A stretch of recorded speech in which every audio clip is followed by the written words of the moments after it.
Ready?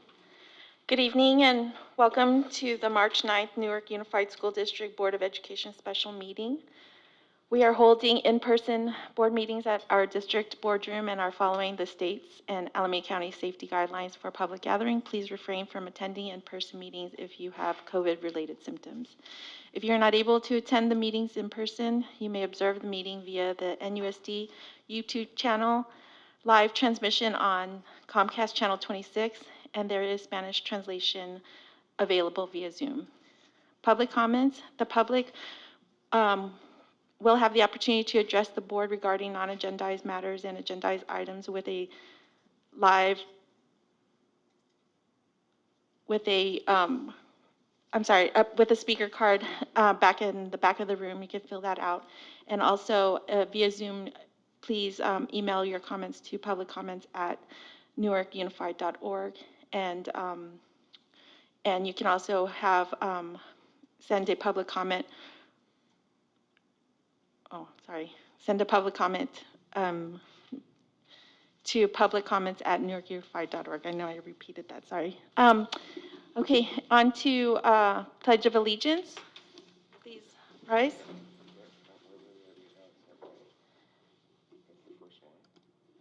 Yeah, and then roll call.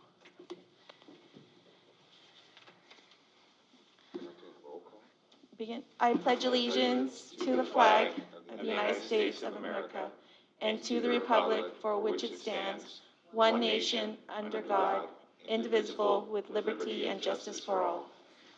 And roll call, please, Ms. Gutierrez. Student Member Resendiz Ortiz. Here. Board Member Zhang. Here. Board Member Hill. Here. Vice President Grindal. Here. President Nguyen. Here.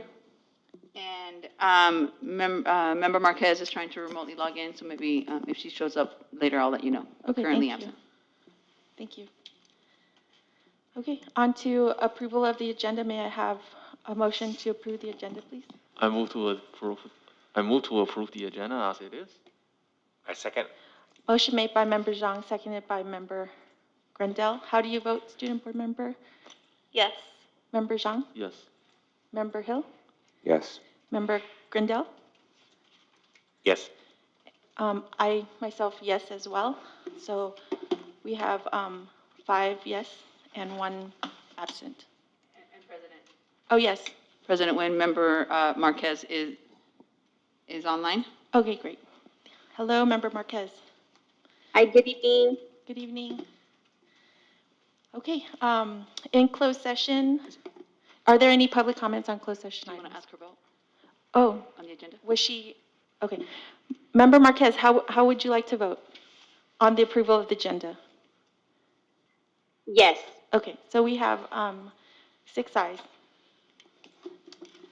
Okay, in closed session, are there any public comments? So in closed session, we will be discussing 3.2, public employee discipline dismissal release, 3.3, conference with labor negotiators, 3.4, conference with, 3.3, conference with labor negotiators, NTA and CSEA, 3.4, conference with labor negotiators, NUMA, and 3.5, conference with legal counsel, anticipated litigation. We will recess to closed session. Thank you.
Welcome back. We're back from closed session, and we do have one item to report out on item 3.2, Public Employee Discipline Dismissal Release.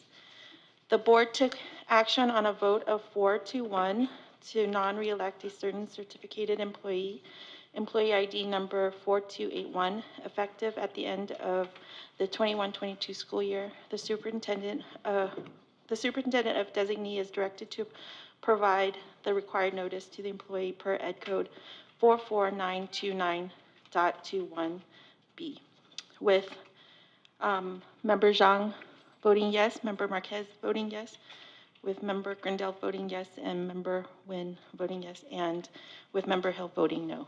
Thank you. On to item 5.1, new business, resolution number 21.22.32, classified layoffs, Superintendent Triplett.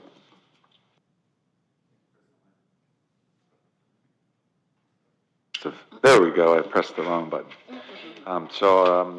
This is a resolution with regard to classified layoffs, and I'm going to turn it over to Ms. Ingham Waters to explain a little bit about this. Good evening. The resolution for your approval tonight is for classified staff due to lack of work or lack of funds. As you may know, the timeline for the classified layoff process has been changed from a 60-day notice to now mirroring our timeline for certificated layoffs, which is a notification by March 15th. Included in this resolution are 3 types of things, which I'd like to provide some context for each of them. The first one is a layoff of classified childcare positions, including lead 1 attendants, lead 2 attendants, child care office secretary, and child care office technician. The second to note is a layoff of a fractional position for a library clerk. And the third is reductions in positions for 3 employees who had an increase for 21-22 only. So those are the 3 types of items included in the resolution. I would like to provide more context for each of these. In reviewing the revenue, the first one is childcare. In renewing the revenue and deficit trends as well as enrollment declines in our childcare department, we have not yet been able to determine the student enrollment, the staffing needs, or structures for what childcare could look like for 22-23 school year. To be clear, this is not a resolution to close the childcare program. There is a need to gather more information now and through the spring. However, due to this newer AB 438 timeline of March 15th, it is in the best interest of the district financially to provide notice to the classified childcare employees. Once the information is gathered and analyzed, we will take action to staff it appropriately for 22-23. I would like the board to know that we have reached out to every childcare employee before today and communicated this information and context around it.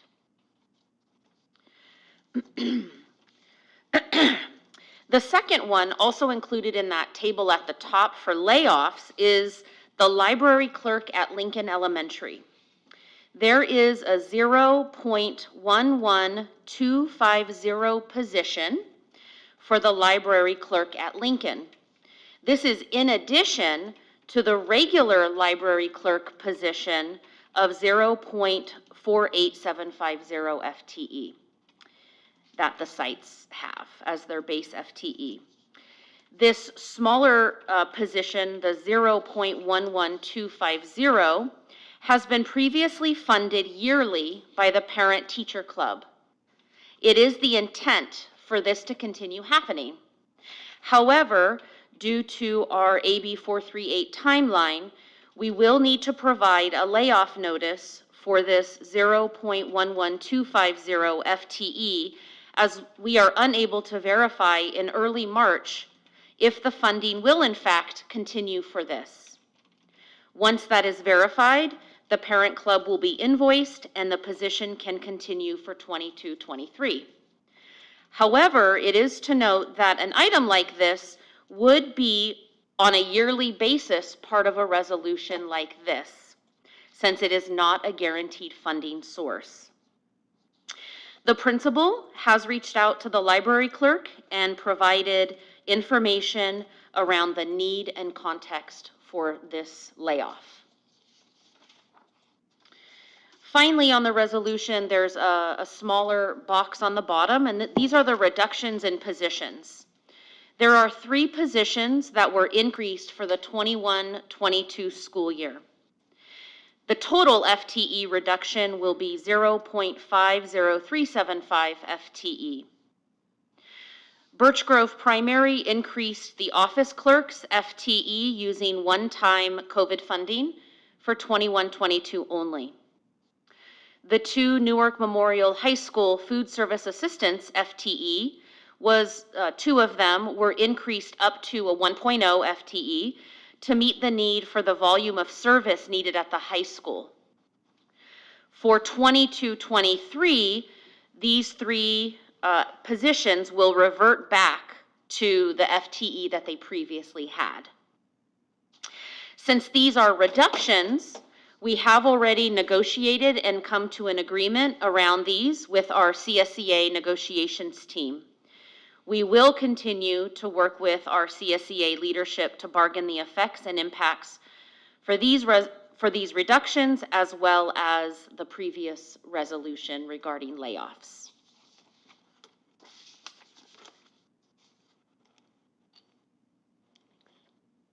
Thank you, Ms. Ingham Waters. Any questions or comments by members of the board? Member Zhang? Member Hill? So fellow board members, I'm very troubled regarding our district's current trajectory. And today's special meeting is only the latest example of actions being taken that are non-transparent, manipulative, and undemocratic. Please allow me to share my concerns. The stated purpose of this special meeting is to lay off approximately 8 child care-related FTE due to lack of funds. When I emailed Dr. Triplett asking why this topic had not been covered in the last meeting on March 3rd, he wrote, "As I stated in my previous email, there are staffing items that require a special session of the board prior to March 15th. These items could not be addressed in the prior board meeting since they had not been agendized. My question is, if this is an area of concern, why wasn't it agendized? This is not a new issue. Please allow me to refresh your memories. During the pandemic, our child care program, which is primarily funded from fees charged to parents, suffered a loss of funds due to the shutdown. Yet staff apparently decided not to inform the board that we would continue to retain these personnel and not explore some kind of temporary ramp down to save on cost. Consequently, it was disclosed in the September 2nd, 2021 board meeting that this had occurred and there was a deficit, but per Ms. Dela Cruz, there was nothing to worry about because the child care program under normal operating conditions generates a surplus, which would then be used to pay back the deficit. At this point, there was no discussion of closing child care services. During the December 6, 2021 board meeting involving discussion of the first interim budget, there was mention that child care was continuing to run a deficit, contrary to guidance given in September.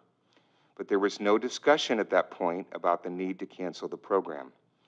The only cost savings measures identified at that point involved possible district-wide freezing of cost of living adjustments. And when a special meeting was called on February 23rd to push through a new 3-year contract for Ms. Dela Cruz, which in many respects offers more favorable terms than for CBOs in higher performing surrounding districts such as Palo Alto, there was no discussion of giving the community only 24 hours to weigh in on this decision, nor any mention made of whether offering an annual 2% per year COLA to executive staff might not be equitable in a time when we are talking about freezing COLAs, cost of living adjustments, for most other district personnel. In the recent second interim budget report delivered less than a week ago on March 3rd, We learn more about the structural deficits we are facing, and we're asked to make decisions regarding personnel cuts in excess of 60 FTE to cover these projected deficits. But again, no mention was made regarding cutting childcare. Yet less than 24 hours after that meeting, the board was informed that we needed to call another special meeting to address additional staffing issues. Despite this meeting being called in advance, however, no details were provided to the board or the public until roughly 24 hours before this evening's meeting, and even then the details were sparse. Furthermore, in this meeting, we aren't being asked to review the child care situation. We aren't being given options to weigh and consider. And given this short notice, we aren't providing the community who we represent an opportunity to review the situation and provide input, despite the fact that shutting down childcare could have an adverse effect on the biggest driver of our structural deficit, namely declining enrollment. No, just as with the CBO's contract, we in the community are being asked by Dr. Triplett to be a rubber stamp. This pattern of calling special meetings now seems intentional. Staff wants to report out any potentially bad, controversial, or negative news based on the short notice requirements of a special meeting, giving the board and the public less than 24 hours to research and consider important decisions. And in these latest meetings, we are being asked to feather the nests of top executives while implementing potentially devastating cuts to services and stakeholders because of ongoing executive mismanagement. Dr. Triplett is constantly talking about equity, but I don't see how any of this behavior falls under this category. High-quality decisions are made with high-quality information and sufficient time for proper deliberation and consideration. As we say in project management, your poor planning is not my emergency. Therefore, given the short notice, lack of information, and lack of community input, I in good conscience cannot vote to approve staff's current recommendation. And based on recent events, I'm also requesting that President Wen tell Dr. Triplett that we must stop the abuse of the special meeting process. It doesn't afford board members time to make high-quality informed decisions, and it undermines the public's constitutional right to give guidance to those who represent them.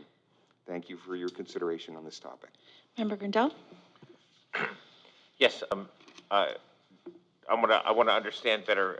I understood from the staff report that this is a notification of potential layoff. It is not taking any action to shut, despite what Member Hill was indicating, this is not an action to shut down or change our child care situation, simply to provide the adequate notice legally and so that staff can have the flexibility to make adjustments if necessary, and that you'll be bringing that back to us. Is that an accurate assessment? Thank you, Member Grindal. That is correct, and it's something that has been communicated. It was mentioned by Ms. Ingham Waters in her statement, and has also been communicated to board members prior, including Member Hill. Yeah, I wanted to clarify. I wanted to clarify that point. Thank you. Yes, student board member? While I do know I cannot vote on this matter, I would like to also express my concern echoing Member Hill's comment at the fact that this is a very serious topic that we are discussing, and the fact that it is a special board meeting and we have no community present, nor any public comment. We can't, but the fact that there is no community present, the fact that it was only 24 hours, and even then there was no discussion of it, seems very strange, and I would love to hear community input, especially when we're taking out food service assistance, when the lines at lunch at Newark Memorial High are immensely long, and it's almost impossible to get food at a timely manner, eat it, and then head straight to class. That's one of the small issues. I don't know what the other schools are going through. And it's very strange that this is the third layoff that we're talking about when, like Mr. Hill mentioned, we also gave a CBO raise. And all of this does not seem to add up to me. Thank you. Member Grandal? Oh, I just wanted to again clarify. We're not actually taking these actions at this point. We're providing notice, legally required notice, so that if it's necessary, we can make changes. There's no change actually being proposed at this point. I want to clarify that again. That's correct. Yes, and in terms of, I just want to answer, calling special meetings, it is at our discretion to be able to do so. And, and in this case, we did this so that we are trying to be transparent. We're not making decisions in closed session regarding items. And it is not in any way violating Brown Act or anything like that. We are in every due diligence able to make requests for special meetings in terms of like what staff is able to do or was not able to put on agenda items. And in this case, they have a March 15th deadline to notice these employees. And while they do that, they will be able to they'll be able to reevaluate the situation in terms of like when childcare enrollment is up or make those determinations. And if they have to notice individuals and we have to take action on layoff, then that will happen. But right now, it's because of the mandate, the early notification of March 15th, they have to do that. Thank you. Yes, Member Hill. Yes, thank you. Again, I think that the focus should be that we should be doing business during regular board meetings, and that we should be giving ample notice. I don't And disagree with you, so- but there are circumstances so- where we cannot, so. So ma'am, if you could let me finish. And I don't understand how we all of a sudden learned about this issue less Oh, than this- 24 hours after our last board meeting. And even when we were informed of this, which was last Friday, there was no information that was sent to the board members prior to yesterday afternoon, and that information was very sparse. So we cannot be making high-quality decisions when meetings are called at the last minute and there's very little information that's provided in advance and no opportunity for the public to comment on that. Member Grindel? Dr. Tripa, could you address those concerns? Certainly. Just to be clear, the statement that there was no communication to board until less than 24 hours is just summarily incorrect. And there was the statement that there was no information about the topics of this board meeting until less than 24 hours is just completely inaccurate. It's false. So, I need to correct that. Okay, so again, we had a board meeting last Thursday. Within less than 24 hours, we were then having this meeting, a call for this meeting. We were provided a couple of sentences that said that there was a staffing issue that was needed to be addressed, but no additional information. The only additional information we received was when the board agenda item was published yesterday at approximately 2 o'clock. And again, it didn't have the voiceover that Ms. Ingham Waters provided. And so we had very limited information about exactly what this was and to be able to properly prepare and to be able to deliberate and make decisions on this. I'm sorry, President Nguyen, my apologies. Yes. Member Marquez has a Yes, comment? Member Marquez? Thank you for the acknowledgement. I just wanted to make a statement with regards to the factors. We need to understand that we as a district oftentimes are faced with factors that we can control, and then unfortunately there are those that are beyond our control, which at this time, it's obvious that it's not that it's forcing our hand, but it's putting the district in a situation where we have to abide by the laws and by the new March 15th deadline that we are mirroring with the other association. Unfortunately, the layoff date itself isn't actually in sync when it comes to our state legislation as well as the budget cycle. So right now we're going through what's called quite a bit of unknowns, right? Including the fact that we have our Governor Newsom and then the lawmakers that are trying to negotiate. And we won't hear that until June. And then on top of that, knowing how many kids are actually going to show up in school. come this August as far as registration. So I can appreciate the fact that as a school district, registration started earlier this year and that we've really, as a school district, approached trying to get a better number of the families that are going to be joining us in the fall, that there are many unknowns. So as a school district, by issuing and following the laws which have been set for March 15th, again, I have to reiterate, they do not fall necessarily in line with what our governor and lawmakers are setting up for us, but we need to stay in to protect ourselves and stay on top of those dates. So I feel the decision and the information that we're receiving is proactive. It's not only to protect the school district, but as well as the employees, so that they aren't dealing with something at the last minute, so that they're, oh, by the way. No, we're being proactive. The information is being provided. It was well explained, right? And so these are just some of those factors that unfortunately we're not able to control based off of the budgeting cycle. So I appreciate the fact that we did bring this as a meeting because we need to make sure that we stay within the guidelines of the March 15th deadline. Thank you. Thank you, Member Marquez. Thank you. We have exhausted our opportunity to speak, so thank you, members. And do I have a motion? I move that we approve the resolution. I second. Motion made by Member Zhang, seconded by myself. How do you vote, Member Zhang? Yes. Member Marquez? Yes. Member Hill? No. Member Grandal? Yes. I myself is a yes. We have 4 ayes and 1 no. Thank you. Thank you, staff, I know that this is a hard decision and, having to make, but being proactive and, we are trying to be fiscally responsible for next year and making sure that childcare is funded appropriately. Thank you.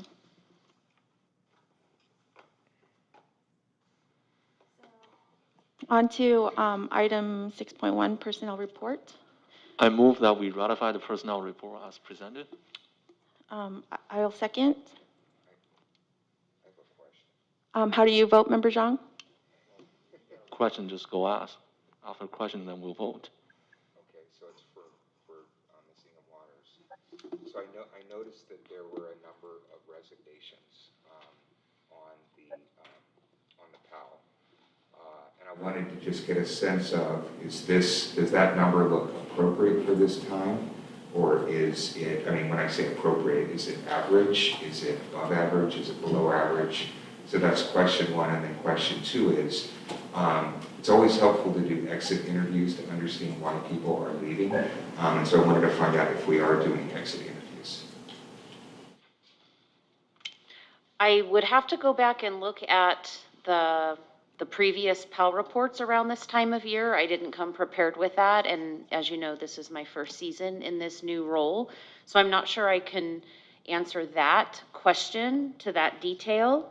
The second question about exit interviews, yes, you'll notice that the effective date of these resignations are at the end of the school year, and so there is a process to exit an employee.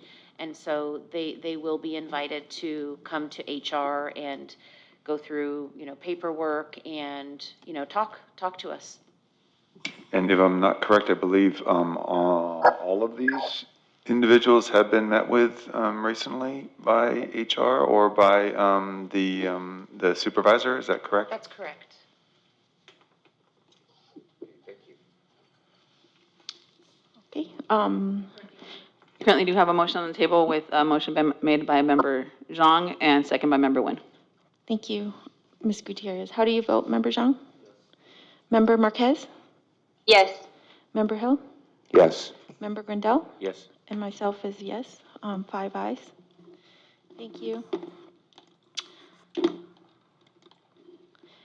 And last, adjournment. May I get a motion for adjournment? I move to adjourn. I'll second. Motion made by Member Zhang, seconded by Member Grandal. How do you vote, Student Board Member? Yes. Member Zhang? Yes. Member Marquez? Yes. Member Hill? Yes. Member Grandal? Yes. And myself is yes, 6 ayes. Thank you. Meeting adjourned at 7:14 PM.